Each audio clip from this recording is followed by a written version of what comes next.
Chers frères et sœurs dans le Christ, chers compatriotes togolaises et togolais, mesdames et messieurs, j'ai suivi avec une grande indignation et vive consternation la plaisanterie de mauvais goût que nous a servi la CENI sous ordre la nuit dernière, en proclamant les soi-disant résultats du scrutin présidentiel du samedi 22 février 2020, qui a donné pour gagnant le chef de l'État sortant,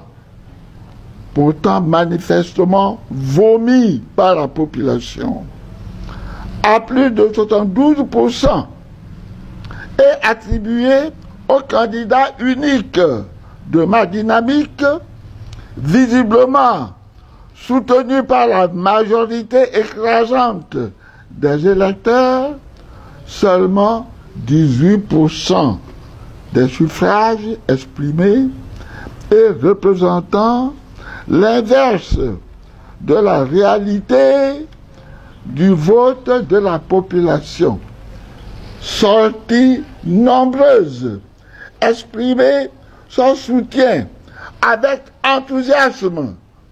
à la nouvelle dynamique que j'ai créée en m'impliquant personnellement, malgré la force de mon jeune âge de 90 ans, dans la campagne électorale de Lomé à Saint-Cassé. Je voudrais faire observer à ce stade de mon propos l'augmentation sensible du taux de participation plus jamais égalé lors des scrutins précédents de 2005 à ce jour, chiffré à plus de 20%, justifié par mon implication personnelle et ma présence effective sur le terrain à travers villes, villages, hameaux et fermes les plus reculées, accessibles par des routes et pistes en état piteux. Flagrantes expressions de 54 ans de gouvernance calamiteuse, décriées par les populations, excédées partout sur le territoire national. En conséquence, je lance un vibrant et solennel appel à tous les Togolaises et Togolais, épris de désir, de vérité et de liberté, aussi bien de l'intérieur du pays que de la diaspora, à se mobiliser de façon dynamique et décisive en vue de faire échec à cette manœuvre grotesque et répugnante, digne d'une époque longtemps révolue, qui tend encore une fois à voler la victoire du peuple togolais après 54 ans de dictature. Je demande avec la plus grande humilité et beaucoup de respect à tous mes collègues évêques, à tous les prêtres et aussi à tous les pasteurs de toute obédience, ainsi qu'aux imams dont le soutien ne m'a jamais fait défaut, à se mobiliser à mes côtés pour arracher au pouvoir la énième victoire qu'il tente de confisquer si grossièrement. Je supplie la communauté internationale, notamment les grandes puissances planétaires, dont la France, l'Allemagne et les États-Unis, de ne pas se rendre complices des tenants de ce hold-up électoral et d'user de tout leur pouvoir pour faire rétablir la vérité des urnes de ce peuple qui n'a que trop souffert des injustices d'un pouvoir inique, qui n'a aucun respect des principes et droits élémentaires qui régentent la gouvernance des peuples. Je demande à genoux au Saint-Père le Pape, mon supérieur hiérarchique, successeur de Saint-Pierre, dont nous avons célébré la chaire à Rome, coïncidemment ce 22 février, de s'autosaisir du dossier togolais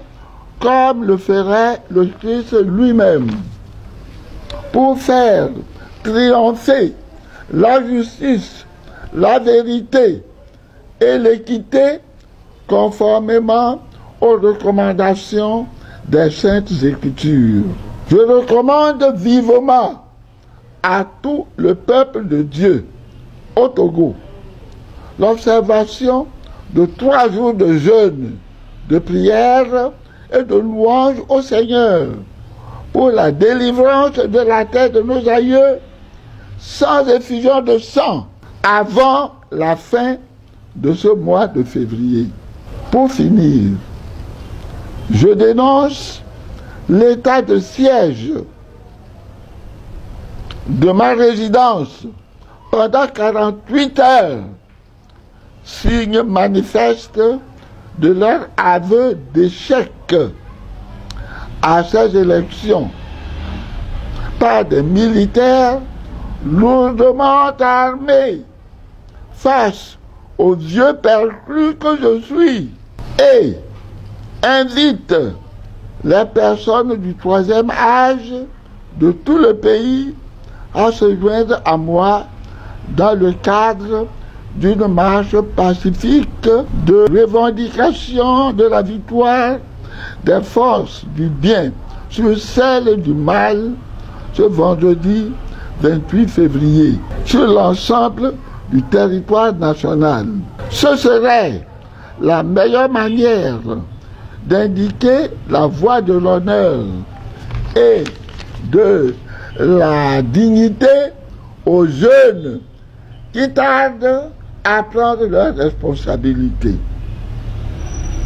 Les itinéraires seront communiqués ultérieurement. 2020 signe la fin de carrière de Messi Faure Gnassingbé.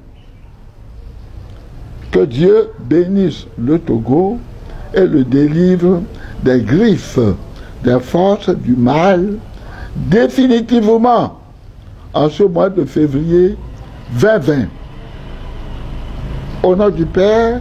et du Fils et du Saint-Esprit. Amen. Binge de binge.